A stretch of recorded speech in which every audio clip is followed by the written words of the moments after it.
Yes, very funny, very funny.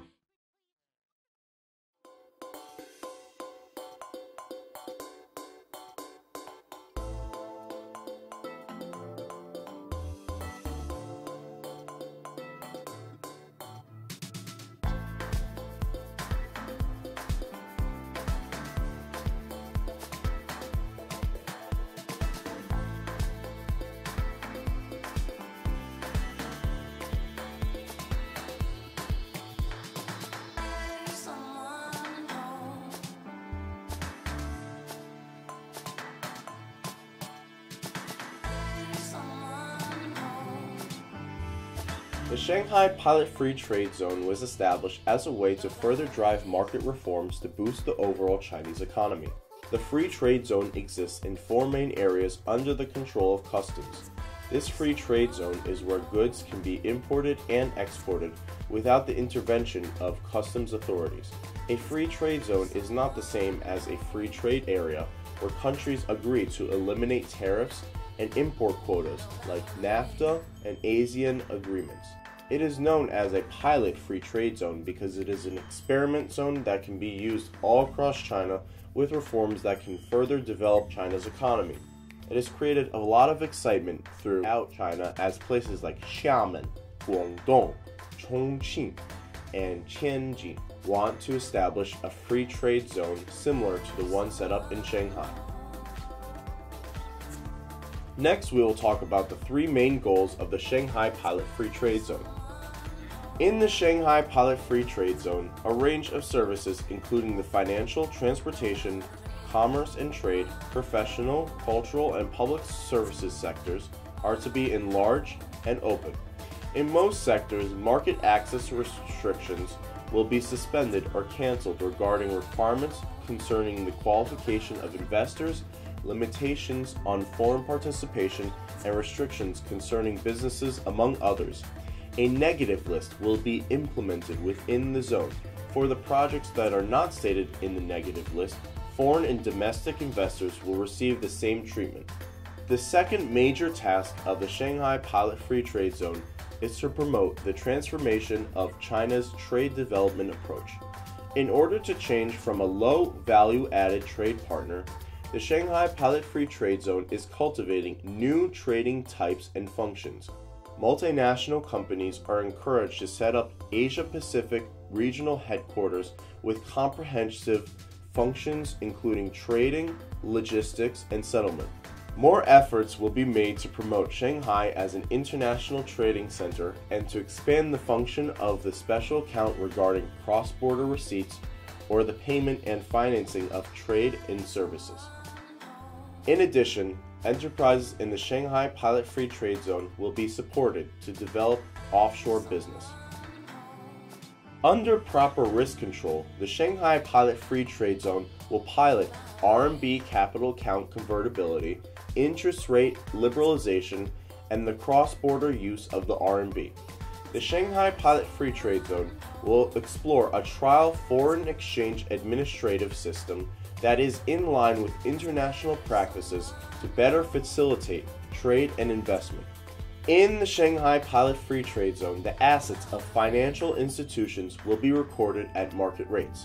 The PBOC removed an interest cap on retail foreign currency deposited in Shanghai starting on June 27, 2014. Financial institutions in Shanghai can price the foreign currency deposits of enterprise clients independently. Next, we will talk about the effects that these policies have had on stimulating business efforts in the Shanghai Pilot Free Trade Zone. First, new registered enterprises have increased rapidly. During the first 3 quarters of 2014, the proportion of foreign investment enterprises increased from 11.6% to 24.9%. Of the 1,759 foreign investment enterprises, 1,581 enterprises prefer the new Shanghai Pilot Free Trade Zone registration method. Second, financial innovation in the Shanghai Pilot Free Trade Zone has made progress. There are now 484 free trade accounts opened by enterprises, and the balance of these accounts is about 90 million RMB. Many financial institutions have businesses in the Shanghai Pilot Free Trade Zone, including 14 Chinese banks, 23 foreign banks, 11 insurance companies, and 3 security companies. There are 28 enterprises that have built so-called RMB money ponds in the Shanghai Pilot Free Trade Zone with a balance of 16.9 billion RMB. The cross-border settlement in the Shanghai Pilot Free Trade Zone is 111.5 billion RMB. There are 71 enterprises that are involved, with RMB financing from abroad with a balance of 16.06 billion RMB. Third, overseas shipments will not need customs clearance until much later in the process, simplifying the operation of logistics companies within the Shanghai Pilot Free Trade Zone. Reducing costs and complexities involved in the logistics could further encourage international manufacturers to set up a regional manufacturing and logistics hub in Shanghai.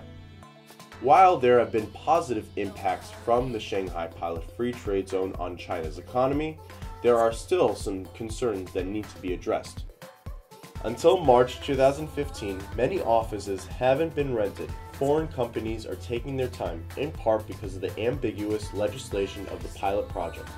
According to a survey conducted by the American Chamber of Commerce in Shanghai, 73% of U.S. companies throughout the Shanghai Pilot Free Trade Zone offered no tangible benefits for their business, and 45% say that there is a lack of credible information to help companies understand the zone.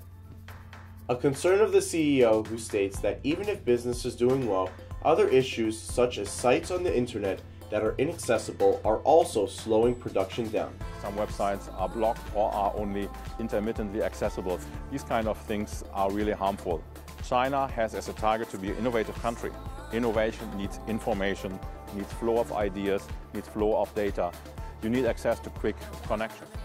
Tensions are starting to rise between Beijing and foreign companies, especially since China has intensified its antitrust laws. Many foreign investors are fearful that there will be even more bureaucracy and further investigations. Last summer, there were a number of investigations of the automotive sector that touched on some American companies, some European companies, Japanese companies as well. Among those investigations, there seemed to be not the same amount of information about Chinese companies. So the conclusion that most foreign observers brought from that was that this is aimed at foreign companies. Furthermore, some Western observers have criticized the Shanghai Pilot Free Trade Zone because it has not lived up to its ambitious commitment to promote liberalization of the financial sector. At the beginning of September 2015, the Financial Times argued that there has been a near total lack of substantive changes on issues such as liberalizing interest rates and loosening restrictions on capital flows. Instead, the zone seems to focus on less important reforms, such as relaxing restrictions on merchandise trading. As a result, Western businesses are more cautious of putting their money into the zone.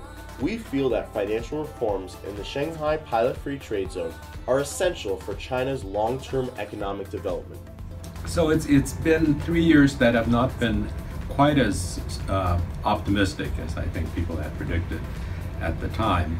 The Chinese economy has slowed, and to some extent Chinese reform has slowed. Perhaps because the government wants more control to try to sustain economic growth or the value of the RMB. But on the whole, less has happened than I think most people had expected. So the negative list has not gone away as fast as we might have expected. Western companies have not been investing as intensively as we might have expected. The experiment is still unfinished. From our research that we as a group have gathered about the Shanghai Pilot Free Trade Zone, we have found mostly positive results that give us optimism about its potential going forward. However, given the fact that the Shanghai Pilot Free Trade Zone has only been in effect for 3 years, we need to see consistently positive results that the Shanghai Pilot Free Trade Zone will have a considerable effect on the overall development of the Chinese economy.